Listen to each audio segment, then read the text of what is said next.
सूर्यनमस्काराची पहिली अवस्था बघितली. पहिली अवस्था.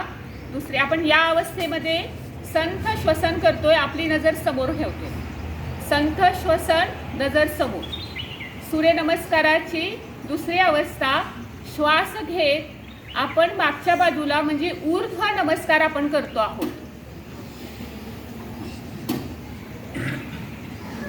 तिसरी अवस्था, श्वास सोडत खाली येतो आहोत.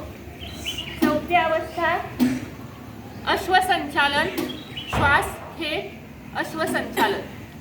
नंतर श्वास रोखून चतुरंग दंडासन. श्वास सोडत अष्टांग स्थिती. श्वास घेत भुजंगासन. श्वास सोडत पर्वतासन. पुन्हा एकदा अश्वसंचालनासन. पुन्हा एकदा हस्तपादासन. पुन्हा एकदा नमस्कार, ऊर्ध्व नमस्कार, नमस्कार.